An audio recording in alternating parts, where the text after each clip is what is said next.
trials and tribulations. That's what it is.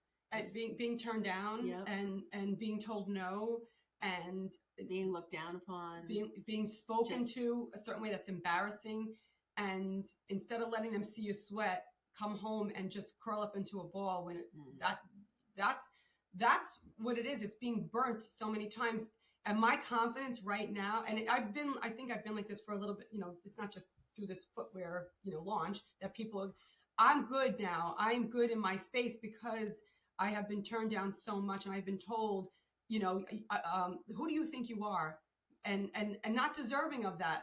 Who do I think I am? I'm a hard worker. Or the biggest thing I got, and this is crazy and I'm going to say that, is they would say, how do you think she's getting all these deals? How do you think? Well, what is that insinuation all the time?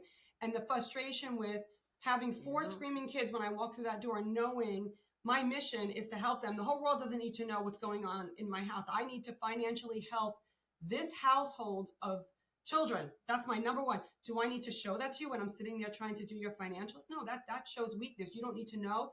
But when someone says to me, what's my intention and how did she do that? Something in me would fire up.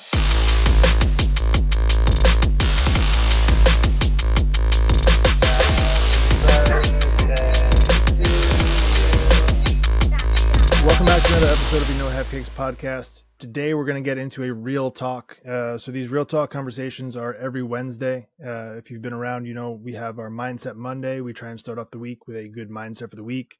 We're introducing a new session for Saturdays called Strategy Sprinkles.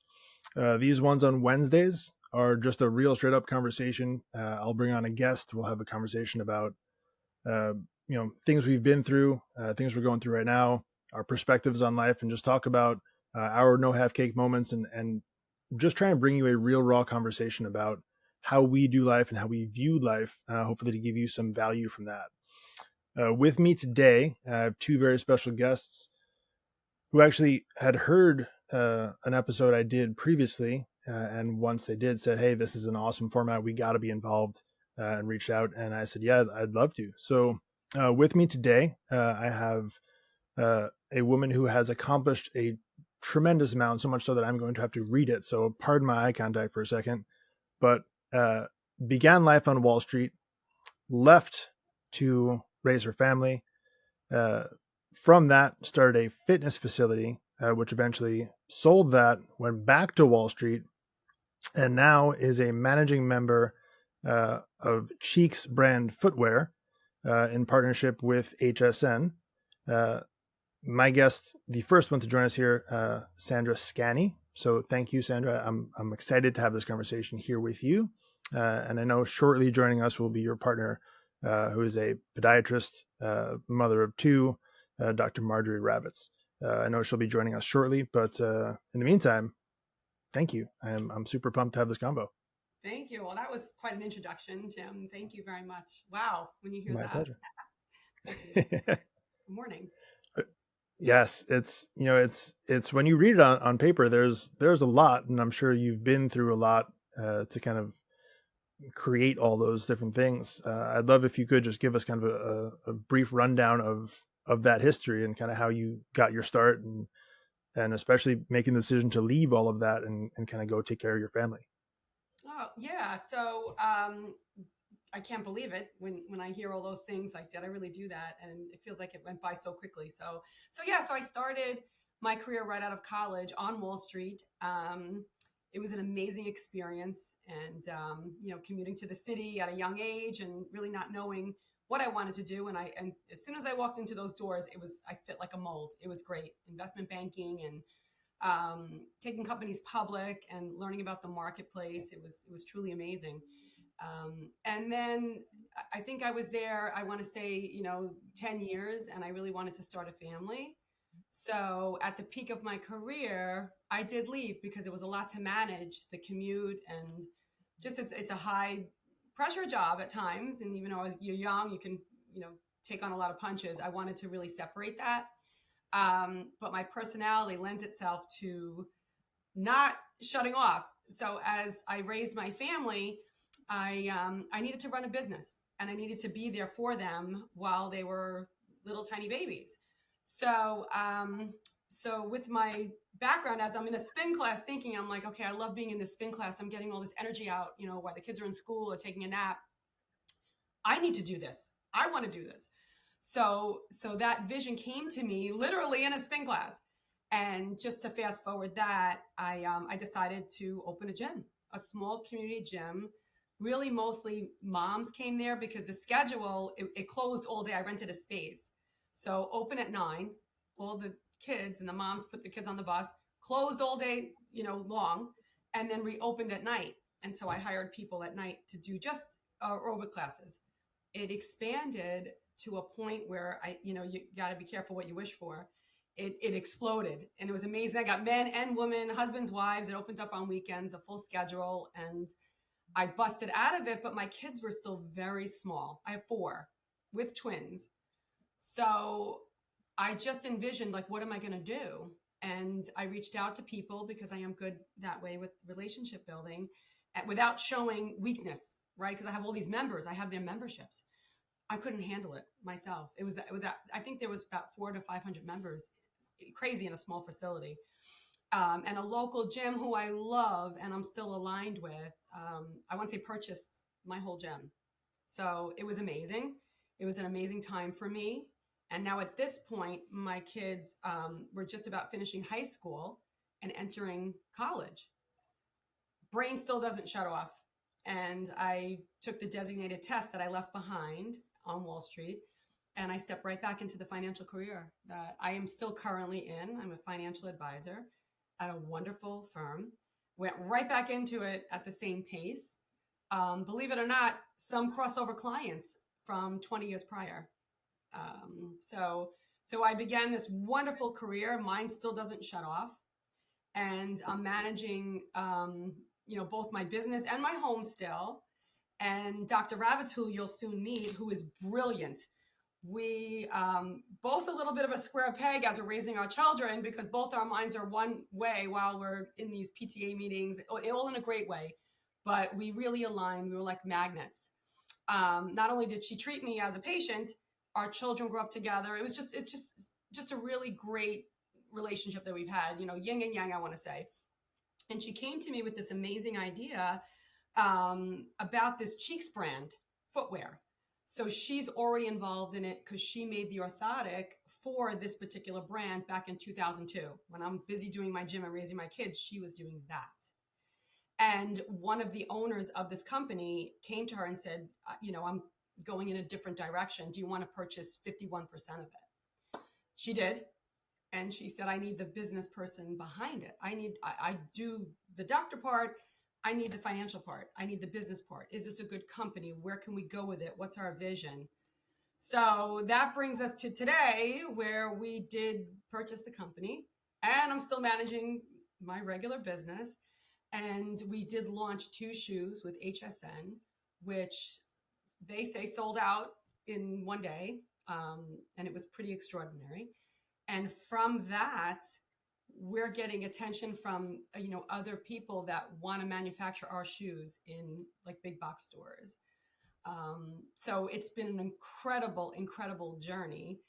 Raising the family, who are all launched and amazing, managing my financial career, which is busier than it's ever been.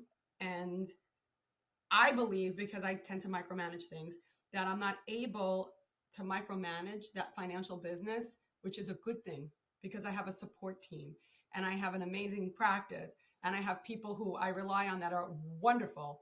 They're actually moving into the roles that they really are supposed to be in and love. And I'm doing what I'm supposed to be doing, just, managing my clients and meeting with them. They're doing all the back stuff that they love that I never let them do because I micromanaged it. So this is a really amazing place to be for me at the moment. I feel like, I can do anything and I have enough time and literally working 24/7. So it's kind of really weird to explain, but I think I'm where I'm supposed to be. So a very, very exciting time creating, using my brain.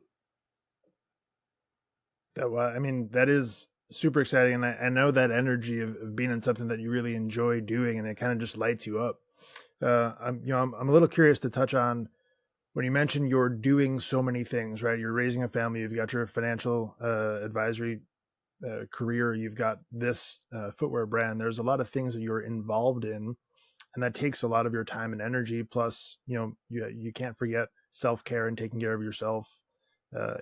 Being a mom, being a wife, all of those things. Real life. Come on in, Marjorie. We're on live. Go ahead. So finish your thought. Yes, because I didn't add. No worries at all. Taking care of a doing rescue all dog of and a dog and my lab. So yes, let's add that into the mix. Yes. So doing all those things. Hello.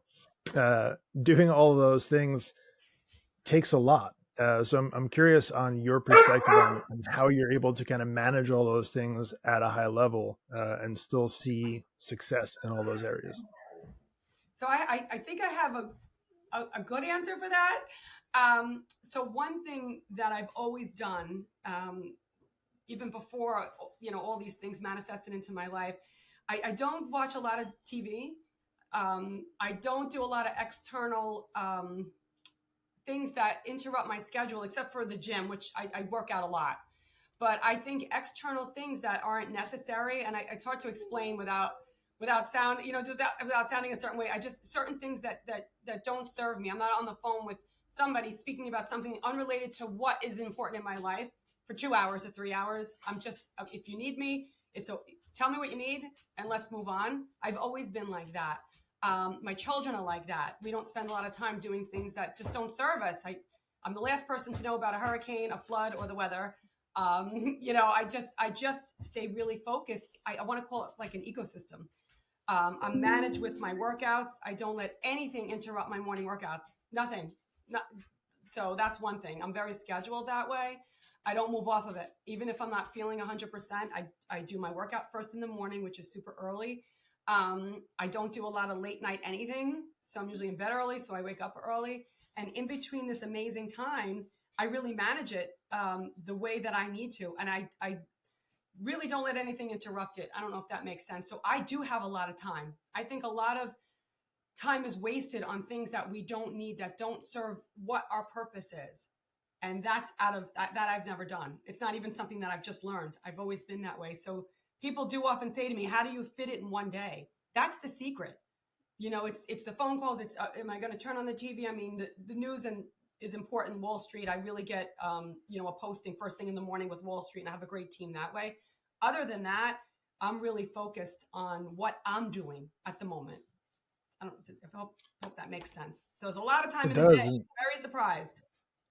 Yeah. So what I'm hearing you say is really being intentional with where you spend your time, and being disciplined in doing the things that you say you're going to do, not making decisions based on how you feel, right? But if you say, hey, I'm going to do something, you do it regardless of how you feel.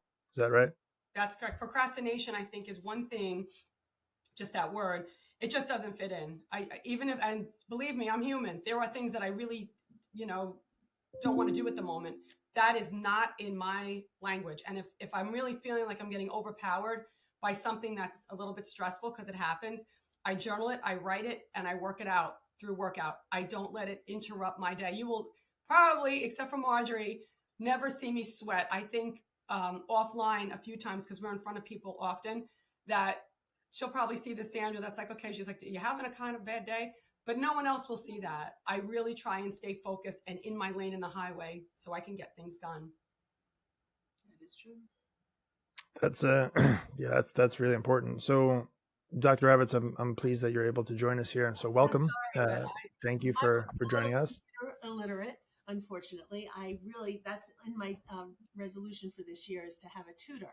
Somebody who I actually can pay, not somebody, I'll show you. I need somebody to sit down and show me how to get on Zoom, how to get on that other one that I don't even know what it is. Teams. Thank you.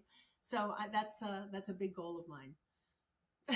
Well, that's a good goal to have. It's, I think it's important to kind of realize the areas that we can grow. So congratulations to you for that. That's amazing. Thank you. I would love to hear a little bit of your backstory and kind of how you kind of started. And I know that you are, you have a lot going on yourself with having your own family and having your own practice. It's got all those things. I'd love to really just understand a little bit more about your backstory as well. Sure. Well, I'm a podiatrist. I've been a podiatrist for almost 40 years, as now I'm being told all the time now, and it kind of puts things in reality. My father was a podiatrist, so that's really how I got into it, because he went to work every day. He loved what he did, and I wanted medicine, but I didn't know what I wanted. And then he said, it's a good thing you might want to do this, because you make people feel better all day, even if it's a kind word, or shaving a corn or whatever it is.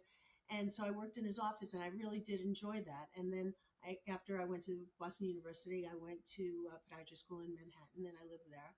And I really loved it. I wound up doing a surgical residency up in Buffalo. And then I came back and I joined my dad's practice. So I was working with him from 1987 until 94 when he retired. And then I became board certified in foot surgery, do a lot of that. And the practice kept growing and growing. And then as time went on, as my kids got a little bit older and more active, we kind of redirected the practice as to having more family oriented. In other words, I always said family first, no matter what. So patients, of course, but if somebody had an emergency, if somebody had to leave because there was a family event or a family illness, it was okay. And that caused some issues, between men and women, because I did have male partners at the time. And we literally had a rift between the men and the women joined up. And now we've exploded and they're retired. So it's been great. So then my story as far as the shoe business is I've always had a penchant for shoes. I mean, I love shoes. I love fashion. But I never understood why shoes were so uncomfortable. And then as I got older, it got more uncomfortable. So I was on a mission prior to meeting anybody else to figure out how to make a shoe comfortable. So back in 2004, I met Tony Little. He brought his daughter in as a patient, and because he's from Florida, but he had people up here, and he heard about me, and we were talking, and he looks at me like this, and he said, I'm thinking of making a shoe, but I know nothing about the foot. And I said, well, I know everything about the foot, but I don't know how to make a shoe, even though I've always wanted to. And he said, well, would you want to work together? So from 2004 to 2008, we would going back and forth. I would go to Florida. He'd come up. We would send the shoe samples back and forth. And finally, in 2008, he called me up and he said, we came up with the shoe, and we are on air with the Today Special on Home Shopping Network, and you have to come up here and be on TV. So I'm like, okay. So I went down to Florida, and we had this wonderful health sandal that was really well made, terrific. It was exactly all the things that I wanted in the shoe and what he wanted in the shoe. Well, long and short of it is we sold 50,000 on our Today Special the first time we were on. So that was the beginning of a wonderful situation. And, I've known him for 20 years. And but in the meantime, in 2010, I got an idea, and I had spoken to somebody at HSN. I really wanted to do a fashion shoe.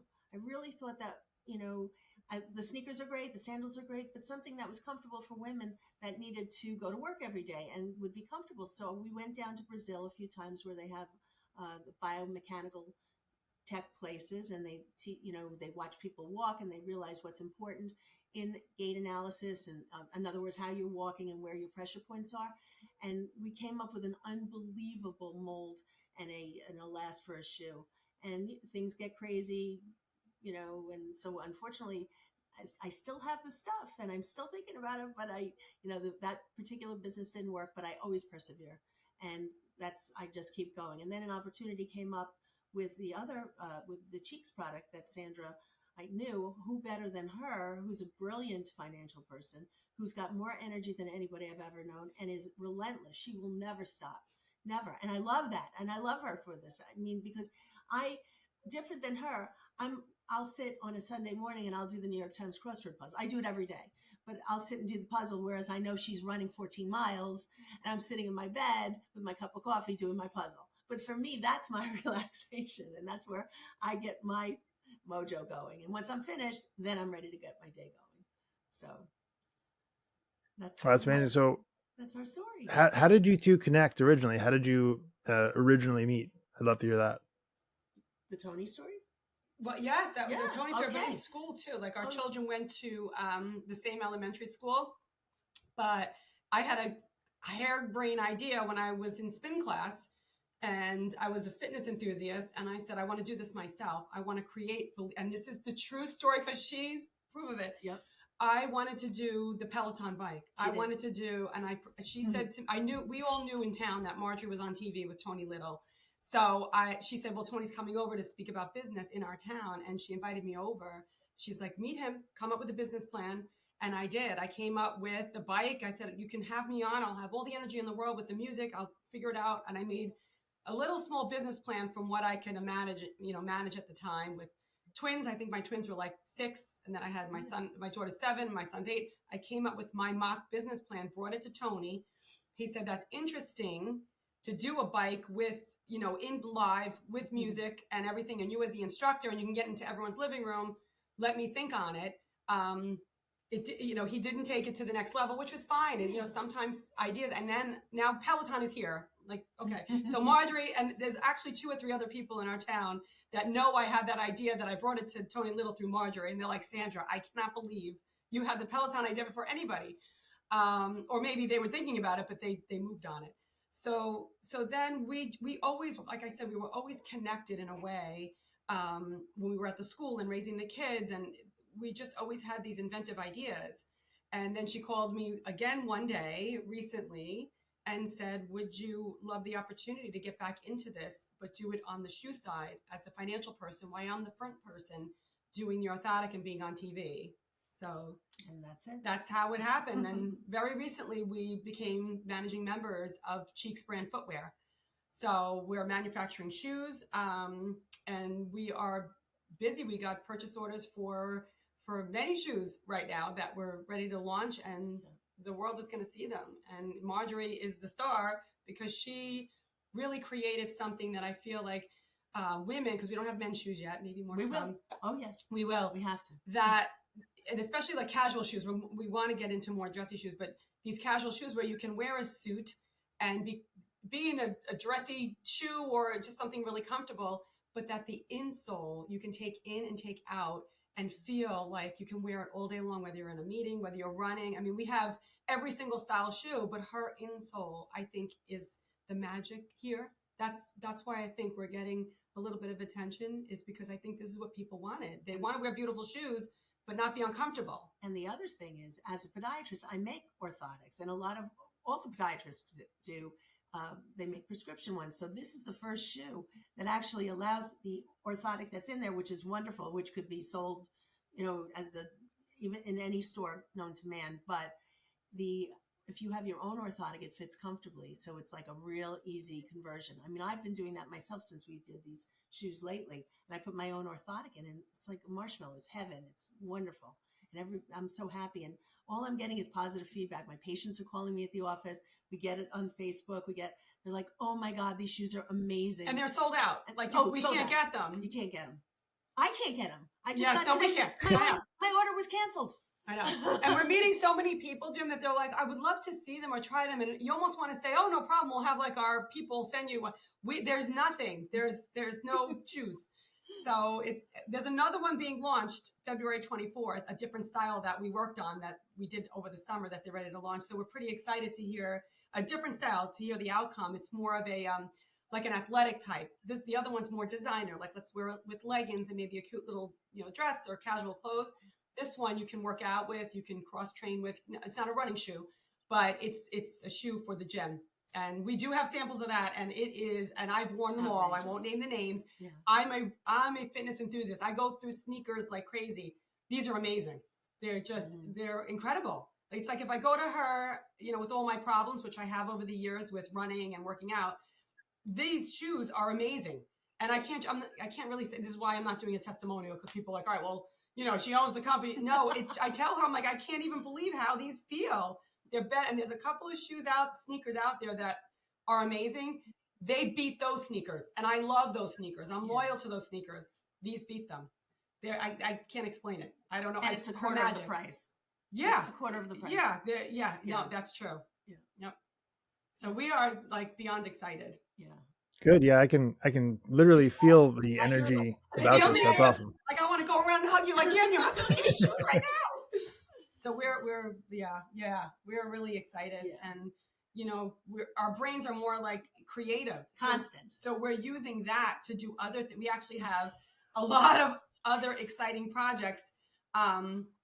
that we're working on, which maybe you'll hear more about in the next episode, that Yeah. I feel are life-changing, like really crazy things that have come to us that people want to do and collaborate inside the sneaker that really can make changes. And we're working on that also with engineers and teams of people behind us from all over that are calling us to do little teeny projects. Can we give them a little hint? You could give them a hint if you want. I think it's exciting. I mean, people listen, like, what are they Yeah, talking let's hear it. Let's Here's get the hint. exclusive. All right, so we're dealing with the Alzheimer's Association right now. We're dealing with autism. We're dealing with kids that may wander off, and I'm going to leave it at that. Or parents that want to know where their children are at Yes. school, that want something a little bit better than the proprietary things that are out there. So we're working with engineers that are making changes in this world. We're actually working also to get this to the next level, so the whole world can have it at an affordable price and have it make sense, where it's just, you don't have to get it, but if you're in a certain situation where, like, I had kids that are in college that studied abroad in Italy, and they went to Greece and they went to Paris. I want to know if they're okay. I mean, we had the phone and that's okay, but that doesn't always work. That's false sense of security. If somebody took them, or they're not where they want to be, I need to know. And again, you always hear negativity, like, oh, well, I can't do this, or it's not going to go here, or it could have this. It's mitigation for risk. The things that we're talking about are just finding out where our loved ones are. And I know there's things out there. It's a huge, huge space right now. But the secret sauce that Marjorie has is going to make the difference that no one else has. So, these things that are out there, I mean, there's always going to be a space when someone finds something successful. So there's everyone out there, they say they have patents. Everyone's got it. It's crazy how this world is with the word patent. Yeah. You can get whatever. So proprietary. There's only one, I think, source that has proprietary resources over. We're calling them trackers, right?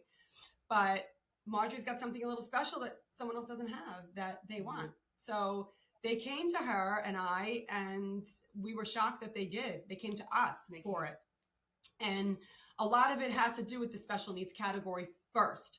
But that same technology can be brought to Middle America to help others that are just worried about where their children or loved ones are that are not in a special needs category. So it's like these balance of two things. And so that's an exciting project.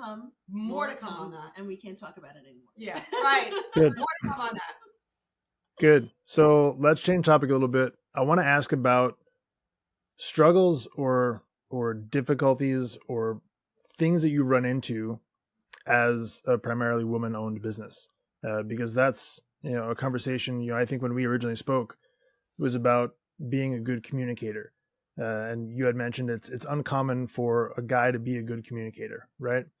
And I think as you look at the relationship between, or the perception between women-owned businesses or male-owned businesses, I think in society there is a perception that one may be not as strong as the other. And I'd love to hear your perspective on things that you run into, or just your experience in that realm. Oh boy, I could write a book, because being a podiatrist again since 1986, I can tell you a lot of stories, how things have changed in business as well as just being a female in the medical profession. For instance, I'll give you an example. Back in 1987, again, when I started working, I was the only female surgeon in one of the community hospitals out here. One of the administrators came through in the quote-unquote nurses' lounge, because there was the nurses' lounge and the doctor's lounge, came into the nurses' lounge and said, and this is a quote, what can we do to make this lounge better? So I turned around, sort of tongue-in-cheek, being a young person and a little naive. I said, why don't we make a female surgeon's lounge? He turned to me and he says, when this becomes a women's hospital, that's when you'll get a female surgeon's lounge. Well, he was actually reported and wound up having to write a letter to me to apologize, and was subsequently let go. So those were the things that we were facing in the beginning. When I took over the practice, going through my different changes, when the girls versus the guys basically said, it's never going to work. Nobody wants to go to a woman. Nobody wants to, do that. And it's changed so much. So just to fast forward now, kind of the lines are more blurred, I find.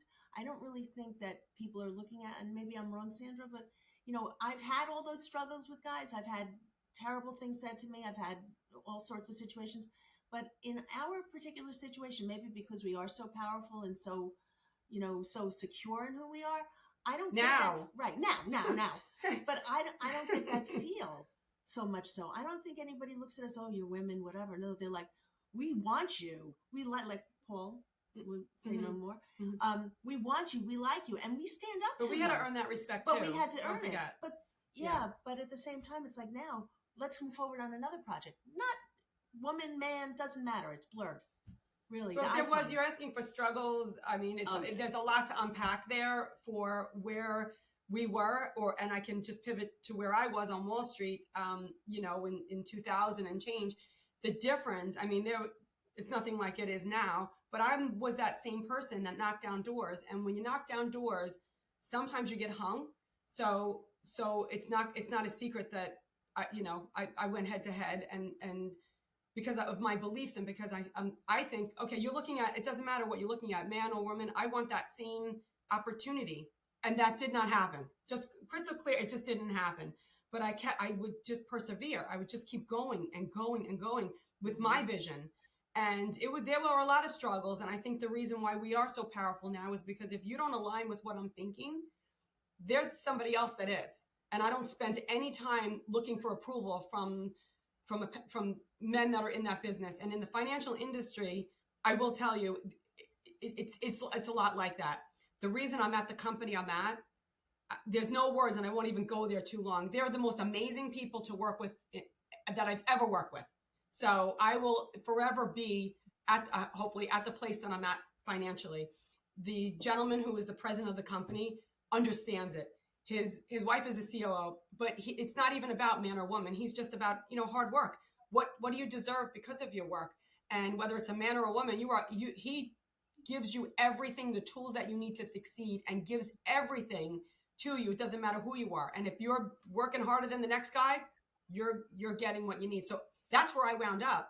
I wasn't there a few years ago. I came from another financial firm who didn't have those views. And it was very, very difficult being in the position I was, which was a very high level position, dealing with the pushback. I couldn't take it.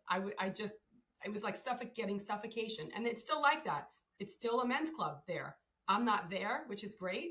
And I have wings. So no matter who you are, and I told the person that I'm with now, when I moved to there, I said, I have wings to fly. If you leave me in a box, it's not going to work. He said, I want you to fly, and they support you. So I align myself with people like that. And as we pivoted into this business, I did get more, because I'm on the business end from the manufacturing side. I did get pushback like, okay, she's like a doctor and you're like a financial person. Like you need to learn about manufacturing. I've been doing this for 40 years kind of conversation. And we did butt heads a little bit also in a more passive way, because I'm just learning this and I have customers and I need to represent. And in the end of the day, when we manufactured these shoes, they did call and say, and they were not insulting or anything. It's just they didn't recognize that I have bandwidth. I don't need 35 years to learn what you're doing. I'm no insult. And now we are so aligned as team members where we manufacture. And I did get the phone call pretty recent when they saw the sellout, and a lot of respect to Marjorie and I for being a podiatrist working full time. I'm a financial person working full time, and we did this, and we did it with grace and style all the way through, down from pricing to launching to tariffs to things we had no idea about. We don't know. She knows feet, I know numbers, and we had to learn about tariffs. So we did it. And these people that we're working with now, I don't think they thought of us as women. They thought of us as, you don't know anything about the shoe business. So a little bit different philosophy and why we got pushed back. But we've been through so much as women that we didn't care. We said, if you don't want our business, we're going somewhere else. That's just the bottom line. And they were like, go ahead and try it. And we actually did wind up doing that. We brought this to somebody else from a manufacturing perspective. And we did get what we got 20 years ago from that person. And they're like, yeah, go ahead and try and find somebody. And we did. And too bad on them. And I'm sure they watched it on TV, and I'm sure that they're upset and that they had their opportunity, but they treated us very much like we were treated 20 years ago. So, we know what to do. Just move on. Move to the person who gets us. Mm-hmm. Where do you think that strength came from to do that? Because, I know you mentioned it wasn't always that way. So getting into that mindset where you're not afraid to be judged, or you almost even invite it in because you are so confident in who you are.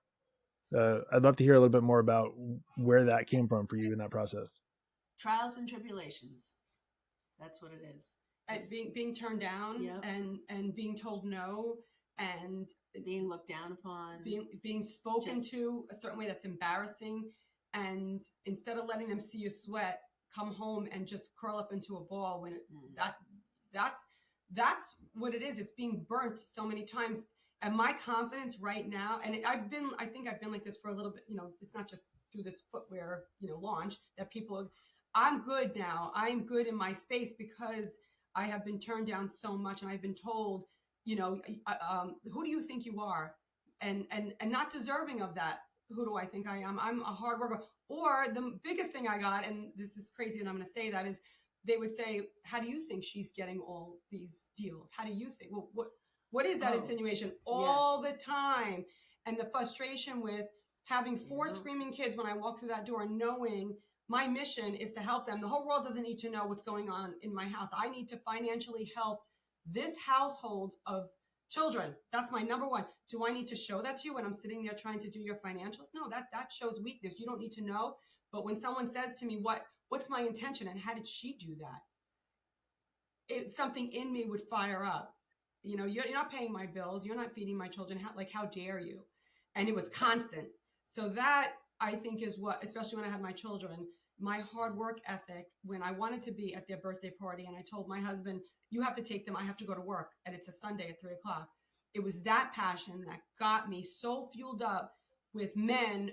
And I'm saying it because it wasn't women who took that for granted. They don't know what I'm missing. And just because they thought they're the breadwinner of the house, and we call it the insurable interest in our world, that's this company I worked for, that they said, they're the insurable interest, so they deserve to take my business internally. My own, like my peers, they would go behind and take commissions off the things that I had, and you just don't even know what to say to that. And I would confront, and they said, well, I helped you with that, so I took that. Okay, well, that doesn't work for me. So I took things very far, because that doesn't work. I don't just say, okay, well, I guess so. No, I went straight to the top, which sometimes is not the right thing to do in corporate. You get hung, and that's great. Hang me, because what do they say? When you plant a root, you can cut it all you want. I'm just going to keep sprouting up. You cannot. I just don't mind, or I don't want to say I don't care. If someone doesn't have that judgment of me, then you really don't know me. It's okay to be an arm's length. I think there's good in everyone, but the people that sit this close to me understand me completely. Otherwise, you are just more than arm's length. So what I'm hearing you say there is, it's having such a strong conviction in your purpose that you don't mind the trials and tribulations you go through. They almost actually are to your benefit. They strengthen you, right? And you take the turmoil that comes up and you use it to your benefit, right? As kind of fuel for the fire. Yeah, as positivity. And I'll let you say something about this, but then there's a point where you give back. And sometimes you have to give back, sometimes more than what you have, if it's the right reason to give back. And it's in all different ways. So my example, and there's a lot of them, I feel great about giving back. My kids all went through soccer. They played soccer in college. They all went on full scholarship to a school that was $70,000 a year times 4 children, all 4 into the same college on full scholarship. And when they're 4 years old and 6 years old, and we're doing travel and we're going all over the country, like all the parents do, whether it's gymnastics, lacrosse, whatever. And the bills that come in are more than the mortgage on the house to get these my children to do all these things with just my income at the time.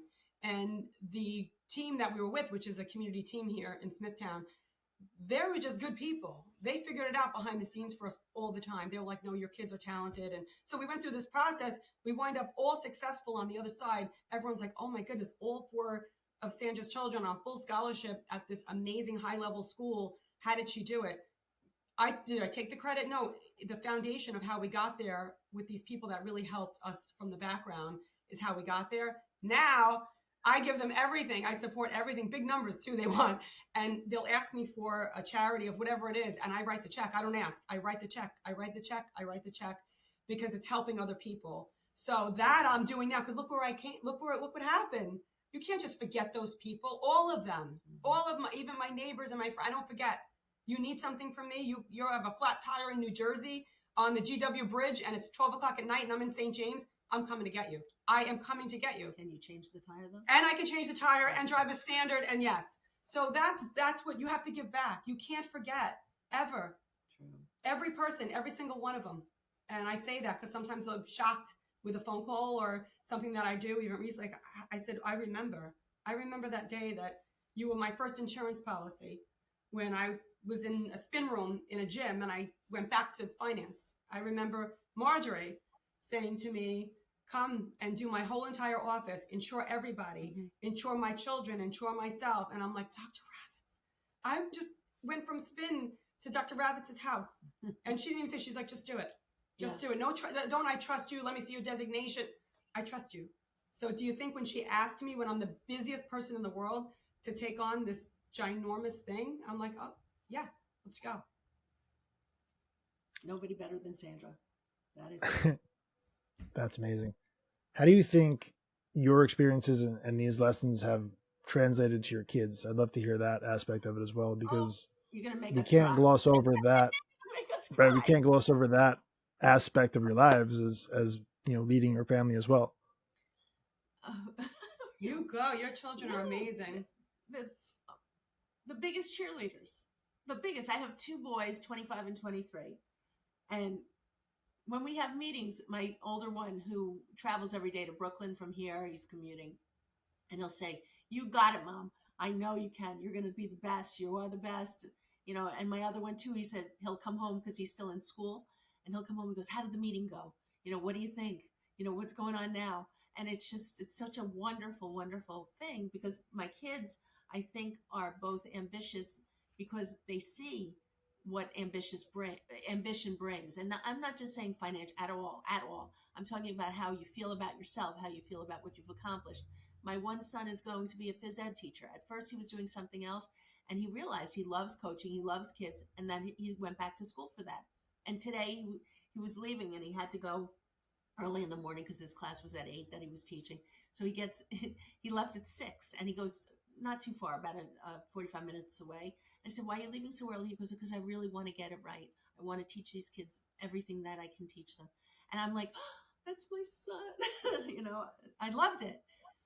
So it's watching and I do, and I have double that amount, So I look at my children, they went to a college together, and again, naysayers, oh, look at her, because I've always been, my kids were, people that know me in this community, it's always the four of them all together, and they all have different brains, and they say, you better be careful that you're mushing them all together for your ecosystem. It was the best thing I ever did.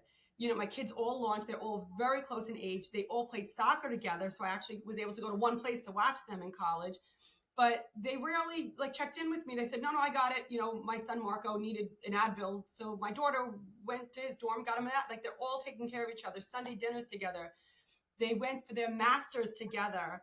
And my daughter graduated with a degree in economic theory. And she was the only girl in that. It was a tough master's program at the Levy School. Full ride to do it because I'm a no nonsense person. Like COVID meant to me, my child may want to stop. I'm like, you're not stopping. You're home and you're going to finish she had to finish her master's program here. And they did it. They did it together. And she's in data analytics now it's a high level job for a young girl. I don't understand her language at all. It sounds cryptic to me. My oldest son, also in data analytics, he's in a global company in Manhattan doing the same thing. Him and my second graduated with this degree in economic theory, which I'm saying that I'm using it loosely. I have no idea what that is. But they did it, and they look at all these whatever. So they're just at a different level, language wise, with analytics and what they do for the world. Then I have twins, who one of them is a school teacher at a charter school, doing amazing things for children, and she's very drawn to helping children, like Marjorie's son. And Marco, who was born with, I think, my brain on steroids, I should say, is a software engineer at a high-level company, doing amazing things. So as I watch them, my ecosystem on how I raise them with this no gossip. I don't want to hear it. Like, and then young they do. Like, this one did this in dance class. This one did this in soccer. This one kicked me in the shin. By the time they were like 4, like that, 4, don't bring it home. And they don't, like, they're even oblivious to, what's going on outside that's negative. They all have insurance policies that they pay for that are whole, like they are my disciples. So I think that there's a lot of great things there. When they have problems and issues in life, which some are big, some are small, they go to each other. And 2 of them live at home. When one of them has a problem, it's a fire drill. Everyone comes home, beeline. And like, I'm out of it. I'm like, what's going on? What? They're like, Mom, we got it. So I don't know if it's this work ethic that I had created in a good way, but they do stay in line with what they should be doing. At least I think so. Making change, giving back to each other, and being kind. And any external things they truly are not interested in. Sometimes I'll even go on the wrong lane on the highway because I need to. And they're like, Mom, why would you say that? I have to. Having that kind of day. They just don't align with it even more than me. So that makes me so proud. Their social media temperament is only what is needed for their jobs. Other than that, they're not interested. I'll even send them a text. I'm like, you're alive in New York City? And, I'm just busy, Mom. I love you. Their conversation is not on a text. Because I've told them, on caveman days, they chisel to communicate. I said, that's what text is. Get on the phone, pick it up, and tell your grandmother that you love her. Goodbye. And they've learned that because we're in my opinion, caveman. Like, everything is written in what does that mean? Why? Did that text really mean that? And like, I didn't mean it. Well, pick up the phone and call me. Even in business, texting is in my opinion, way I use it for a resource to make things go quick. But I don't put how I'm feeling on a text.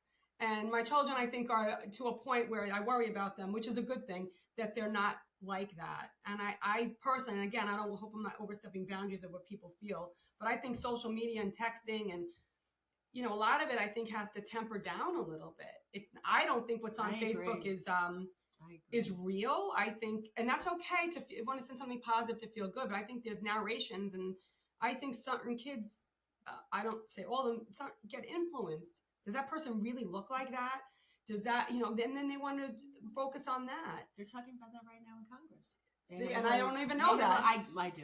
They have a whole hearing going on right now about it. And I, as I was leaving, I was listening to Mark Zuckerberg say, it has nothing to do with their psychological development. They've proven, there's been studies that Facebook and all that has nothing to do with how kids feel about themselves and depression and whatnot. I'm like, what are you, out of your mind? It's a big topic, Jim. It is. That's your next thing. Yeah.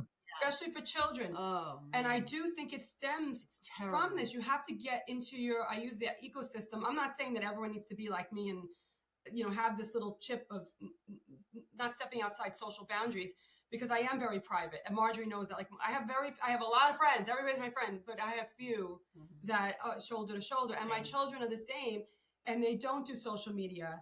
I don't even know what Snapchat is. We have to do LinkedIn in my business, but business posts go on there. People like, I saw your post. I don't even know what my post is. My marketing team does it, and I love them. But I'm not there making all these things in the background that are probably not real.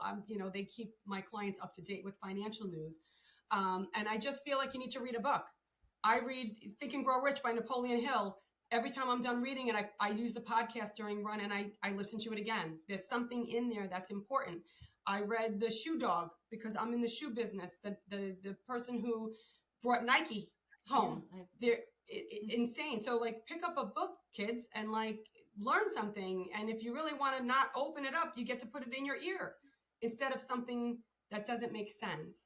So I feel like that is probably the biggest takeaway that my kids have learned through, raising them, is they were in soccer and working out and seeing my work ethic and my energy level. And there's no room for nonsense. So they do the same thing as me. They get everything done in a day. And they go to Trader Joe's and unpack it and put it away because I'm busy. And I don't have to ask twice. So like, those things are what these kids need to learn. You got to help out. I don't care if you're 22. I don't care. Like I'm busy. And then when they're busy, they say to me, Mom, could you do this? There's not even a day that, even if I'm busy, that I say no to them. You know, they need this done and I'm in the middle of chaos. I come through for them all the time. Was that a lot? Yeah. Yeah. It's, you can't emphasize enough the importance of having that relationship, you know, and I think for a large degree, that's what social media is, and that's what it's intended to be, I should say, is relationships. You know, there are some people who I have relationship with who I've never met in person, but I will consider them a close friend because you use social media the correct way to enable a relationship, not for self-validation because so many people liked my picture. And I think people don't use that tool in the correct way because the tool got commoditized and people want to make money off of it, and that's fortunately not always easy to make money off of genuine intention. But that's what we're looking to change, and having conversations like these and helping people see perspective and understand, you know, kind of the right and wrong way to go about life. So thank you for bringing that topic up. Yeah, I think it's a topic. Even, you know, put your phone away at dinner. Do you ever see the kids at dinner? We're not allowed in my family. There has to be boundaries. Never. And I do think the topic of these children, and I hear it a lot on this vape. I mean, again, we could probably be here till Sunday, but the vaping and the parents, you know, being okay with they're not feeling well or depressed, and they're not smoking, because I'm in the insurance business. And I have to say, your son or daughter's a smoker. I know they're not. They just vape because they have these anxiety issues. You have to compartmentalize what it is that child is suffering from and not mask it. So I think society does need to change, and it probably is another time for another topic, and a serious one at that. But these children need more. They need to play in a playground. I don't care if you're 25. I might do that with my kids, by the way. Swing on a swing. Try it. Try it to take your grown children, or I don't care if they're 13 or 14, and swing on the swing and go on the seesaw. You know, it's just, they're not getting that. They don't feel free. They feel stress and anxiety with what this world is showing them. And if you put them inside an ecosystem and raise them a different way, they come out a different way. They're not affected by all of this. And when they are, they have different outlets. Just another deeper conversation, I think. Absolutely. Like so we do have to kind of land this ship at this point. Yeah. I have two additional questions for you, if I could. Number one, if you had to give someone one piece of advice to have a slightly better day today, what would that piece of advice be? You want to take that? Sure. Yeah. One piece of advice: when you wake up in the morning, be very cautious of how you handle those first 5 minutes. Take time for yourself. Don't look at your phone. When you step out of bed, one foot says thank, the other one says you. And just go into the day with a positive thought process. No matter what you're feeling, no matter what happened the night before, no matter what's on your mind, thank you. And smile, be happy, and start your day that way. And you'll see a huge change in how the rest of the day manifests. I can't beat that. Yes, you can. No, I can't. You can. I can. Because what do? My day begins with a cup of coffee, you know, and I just think about what my day is going to be like, and my puzzle, as you know, as you're, again, running and I'm doing that. And then I say, what can I tell somebody? Just feel good about yourself. Just, you know, be confident, be positive. You know, nothing is that terrible that can't be dealt with or fixed. And that is true. You know, if you really think about it, if you're depressed about something, well, go talk to someone or try to change your situation if it's situational, or I don't know. I mean, that's what I do. I mean, I talk to people all day long, and people come to me with all sorts of problems, loss of a loved one, illness, you know, like serious illness. And, you know, I try to give them a kind word and look them straight in the eye and say, you know, whatever you need. If you need me to do something, I know, as I'm a podiatrist, but I've known you a long time, I can get you to the right place to speak to someone. And I see a lot of priests and other religious people in there. And we talk about this all the time, how people have gone so far away. I know I'm kind of off topic, but they've gone so far away about, spirituality and really feeling things and not just seeing things on the outside, but kind of going within and figuring it out themselves. So that's something that I like to think. I do it all the time. I mean, she knows this because I'll have a bad day, and then I compartmentalize. I say, all right, why is my day bad, or what's really? And then when you get to the bottom of it, it's like, that's okay. We'll deal with it. Don't worry. Be happy. So those are two excellent pieces of advice. I'll give you that for sure. So our last question is: it wouldn't be the No Have Cakes podcast if we didn't cover the topic of cake. And specifically, I would love to know your personal favorites. What are they? You go. You want to go first? Yeah, I don't eat sweets. Go. I never eat sweets. Ever. But if I did, probably carrot cake. Sandra? Listen, Mr. Jim, because I'm a workout nut. You won't see a piece of sugar in this mouth. You give me a chocolate cake, chocolate on chocolate with chocolate sprinkles and chocolate syrup. I can't. Give me a fork. That's all I'm saying. Shh.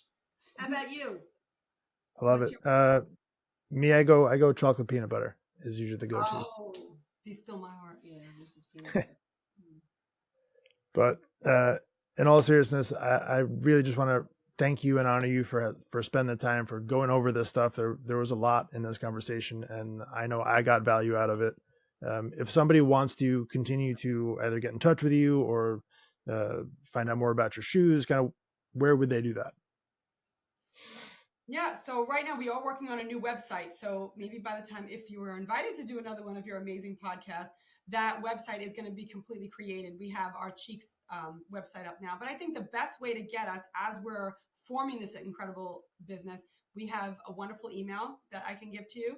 And I don't mind giving out my my cell, because that is on social media and it is protected. So I absolutely don't mind giving out my email and my phone.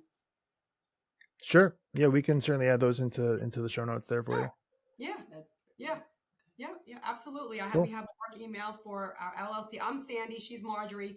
The LLC is Sandy Mar. So we have an email under that name, and I'm more than happy, and so is Marjorie. Mm-hmm. If anyone, wants to get in touch with us, we would be honored and blessed to speak with anyone that's aligned with you. It's all good. You're amazing. Yes. And your family's amazing. Thank you so much. Oh my God. I know we didn't touch upon that. We love your wow. Oh, talk about a celebrity. Now we don't want to go into another topic right there. Celebrity status. The greatest. Yeah. We shouldn't even be thank you so much. Yeah, woo. No, true. That's celebrity. So we feel honored to be invited by you, and then to be asked by your dad to give that's how great he is, by the way. So he did what we did to you and and your siblings. Yes, and we know all about Montauk. Yes. Yes. I love it. Well, again, thank you so much. It's been fun. It's been a pleasure. And that'll be another episode of No Have Cakes. And I appreciate it. Have a wonderful day. Okay. Yes. Let's get some cake. We're really not. Bye.